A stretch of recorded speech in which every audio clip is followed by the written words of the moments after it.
Hi everybody, it's Jen with Caketastic Cakes. I'm going to take you through all the steps and the ingredients and everything that it took to make this salted caramel ganache chocolate cake. So it's a chocolate cake, salted caramel ganache, salted caramel buttercream icing. It's a lot, it's long, but it is worth it. Okay, so to begin the cake, and if you see me use any tools or supplies that you could use, check the link in the description below. It has a link to my Amazon shop. It'll help you out, and that helps me out too. So we get to help each other. Okay, anyway, now I've got two 8-inch pans that I have greased and lined with parchment paper. And to start the cake part itself, I'm actually going to make 3 8-inch cakes, but I only have 2 pans, so one batch is just going to have to sit and look pretty and wait its turn. All right, so I'm going to add the dry ingredients first. I'm going to have 2 1/4 cups of all-purpose flour. You could use cake flour if you want to. That's up to you. 2 teaspoons of baking powder, all measured out nice and neat. Then I'm going to add 3/4 teaspoon of baking soda. I'm going to add 3/4 cups of unsweetened cocoa powder, and I like to use the Hershey's Dark Special. It's the 100% cacao, so it's just a little darker and richer. So that's 3/4 cup of cocoa powder. You're going to add to it 1 1/4 cup of just granulated sugar. And this is where it kind of goes off the rails for me because I'm used to creaming the butter with the sugar, but we're not doing that. And then 3/4 cup of brown sugar. And you can see how it looks kind of like sandcastle cake because when you measure your brown sugar, if you don't know, you pack it in tight and then you measure it that way. So 1 big lump of 3/4 cup of brown sugar. Now I'm just going to mix these together with my whisk attachment. All right, I'm done messing with it. I'm putting it aside. All right, now in my mixer, I'm going to add 1 1/2 sticks of softened unsalted butter. And now to that, I'm going to cream in 3 eggs.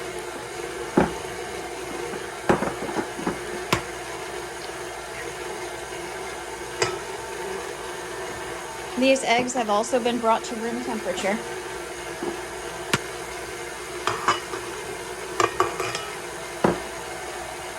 And no shell.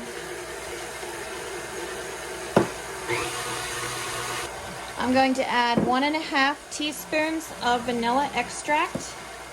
This is my homemade vanilla extract. Use whatever you got. It'll be fine. Stop it!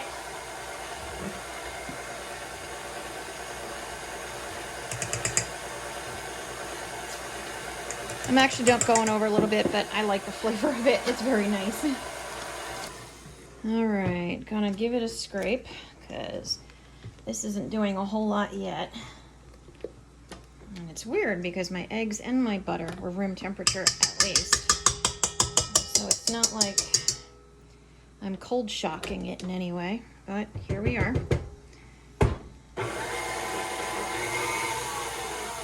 And I'm gonna give it another minute to mix, and then I'm going to incorporate the dry with 1 1/4 cups of whole milk, and I'm gonna alternate between the two. Do a little batter, or excuse me, do a little bit of the dry milk, back and forth until it's used up. In the meantime, I've got some hot water boiling on the stove. That's going to go in last. You're gonna need a 1/2 cup of it, so, you know, make a little extra.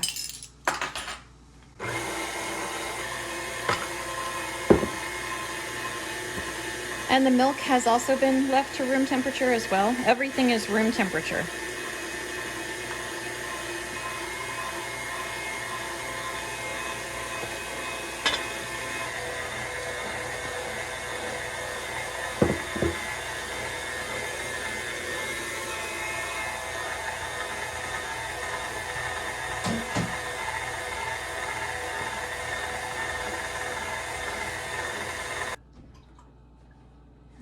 I'm going to give it another scrape. It's very thick right now, and I did get chocolate dust all over the place anyway. Ah, no, my batter.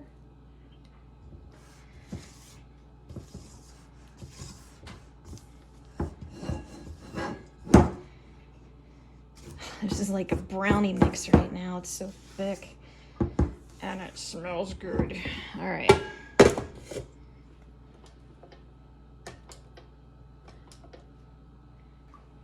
Okay, so before I said a half a cup of hot water, actually we're going to be adding 3/4 of a cup of hot water. So yeah, a little bit extra, like I said. Be careful what you put it in to measure it. You don't want to be breaking any glass or anything like that, so make sure whatever you're using is hot tempered, that it can handle it. Okay, here we go. It's going to turn it very runny, but that's all right. And when I get it done, I'm going to pour it into my 2 pans, cook it in the oven for about 30 minutes at 350 degrees Fahrenheit. So here we go. Add a little at a time. You don't want this to splash up and burn you.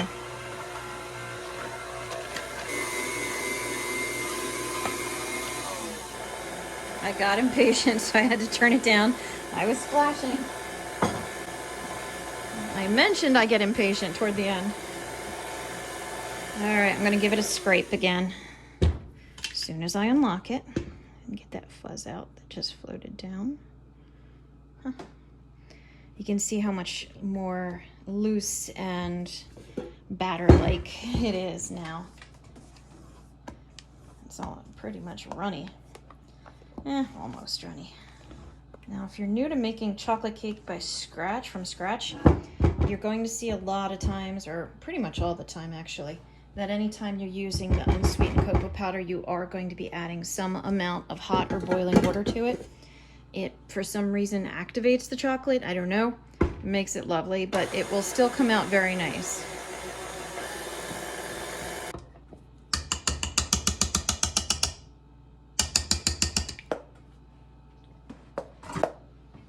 Oh my goodness. My dog is licking his chops at the smell.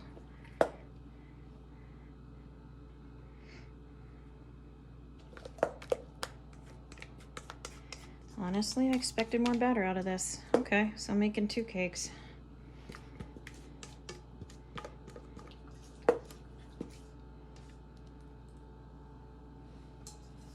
Did I go wrong somewhere?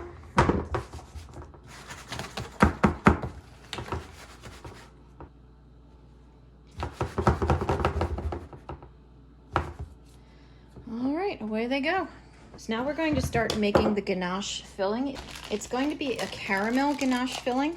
So I cheated. I've got 3/4 of a cup of a store-bought salted caramel ice cream topping sauce right here. You could always make your own. Nothing's stopping you. I've got 3/4 of a cup of heavy cream measured out. And I'm going to be measuring out 6 ounces of semi-sweet chocolate chip morsels. And I gotta say, if you're gonna do a good amount of baking, or cooking, get a scale. It'll really help you out. Like, obviously, I could probably do about half of the bag. I could guess it's 12 ounces, so I could guess about half would be 6 ounces. But get yourself a scale, especially for baking. Cooking's an art, baking's a science, as the saying goes. And I do have this in the link on my Amazon shop.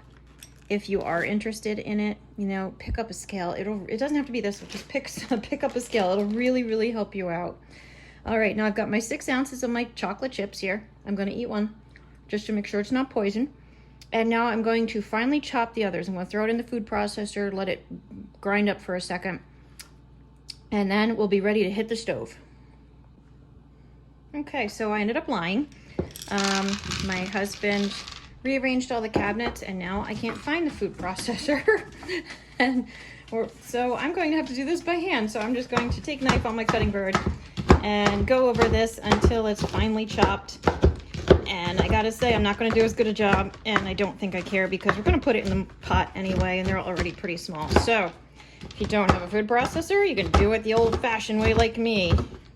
All right, so we're back at the stove. I've chopped up my chocolate, as you can see. I'm gonna turn my flame on medium flame. Got my 3/4 a cup of heavy cream. Into the pan it goes. And I'm going to bring this, heat it up until it's at a simmer. I don't want to bring it all the way to a boil, so just keep an eye on it. All right, I got it to my simmer. I don't want it to go to a boil. So I'm going to turn it off. So now I'm going to put my chocolate in a heat-proof bowl. If you're unsure if your bowl is heat proof or not, you know, look it up. And what I did for this one is I ran it under hot water just to really make sure that the glass was warmed up so I wouldn't shock it. And all I'm gonna do is take my hot, heavy cream, pour it over this nice and slow, and just kind of mix it in until the chips, the chocolate is, you see how it's just melting right into it and it turns all pretty and glossy.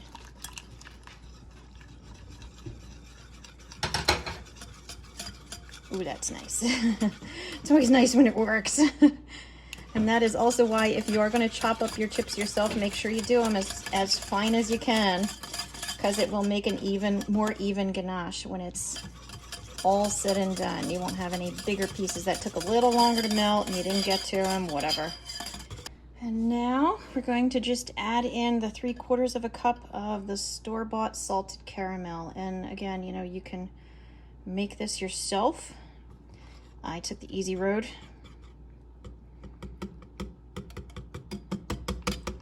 It's kind of thick going in, if you can kind of feel the resistance of it, how it kind of wants to clump together. But just keep working it while it's still nice and warm. It'll melt in, it will be lovely. You'll feel the difference as you're stirring it, and make sure you scrape whatever you got that you measured it, because it sticks to the side pretty thick. And you don't want to lose any of that golden deliciousness. Scrape that in too. Okay, so now I'm going to stick it in. You can either put it in the refrigerator for 15 to 20 minutes or let it sit on the counter until it comes to room temperature, depending on how much time you have. I'm probably going to let this sit because I'm doing about 1,000 things at the same time here. And I'll come back to it, and if I'm unhappy with it, I'll stick it in the fridge. But the idea is, it's way runny right now, but the idea is I'm going to put a dam between the cake layers and fill it with this, so when you cut into it, it's going to run and drizzle and ooze and just be a mess of deliciousness. Okay, I've taken the cakes out of the oven. They cooked for a little bit longer. It was more like 35 minutes for me, but I am a little bit of a higher elevation, so there you go, you know. So like I said, about 30 minutes. Now I'm going to let them sit here in the pan for 10 minutes before I turn them out onto a cooling rack. Okay, while the ganache is cooling and the cakes are cooling, I'm going to make the buttercream frosting. And I'm going to start with 3 unsalted sticks of butter that have been brought to room temperature. Not quite as soft as the other one. Okay, got it. Now I'm going to cream these up. You see my nice clean mixer. Told you I was going to clean it. I did. And then I'm going to add powdered sugar and more of my salted caramel that I just bought at the store, if I plug it in. All right, it's getting a little softer, a little smoother, so I'm going to start adding some powdered sugar. I'm probably going to add about 3 cups, depending on consistency.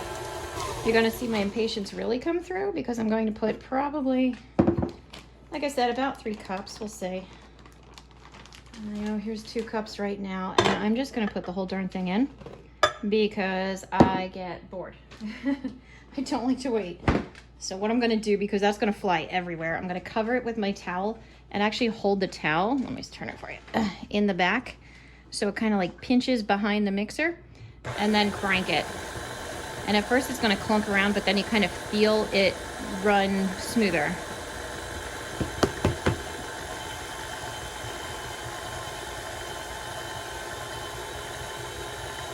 And it's not mixing in all that well, so I'm going to add a little bit of my heavy cream to it. You add what's needed, so I'm just going to give it a little shot, maybe half a tablespoon, and see where it ends up. You can see the difference it made already. Yeah, I'm going to be adding a lot more sugar, or powdered sugar. All right, here's another 2 cups. So this makes 4 cups to our 3 sticks of butter so far. I am going to give it a little dollop of cream. So that was probably 2 teaspoons if I had to guess, half a tablespoon again. And then cover it and then turn it on. You can hear it kind of struggling a little. But that also means it's getting thick again. Okay. I'm going to give it about a teaspoon of vanilla extract. Again, use whatever you got. You don't have. And this is for my husband's birthday, so I'll use the fancy extract for him.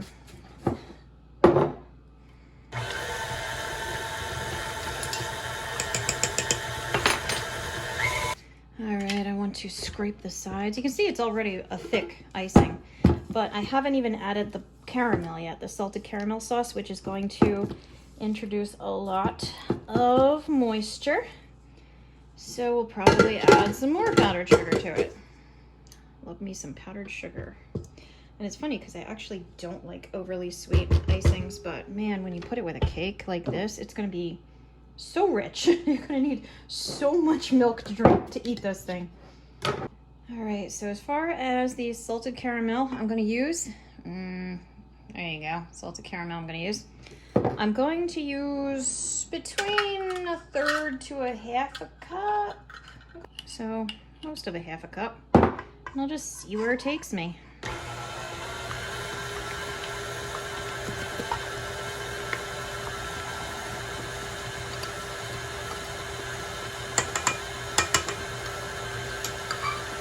Let's see.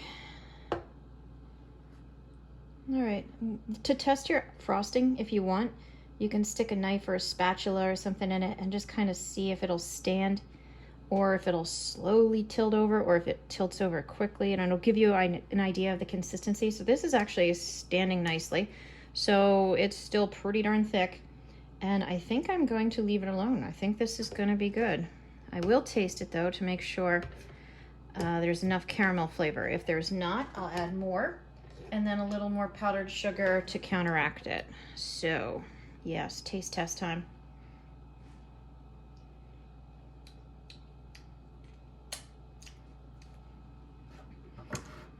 Yeah, it needs a little more caramel.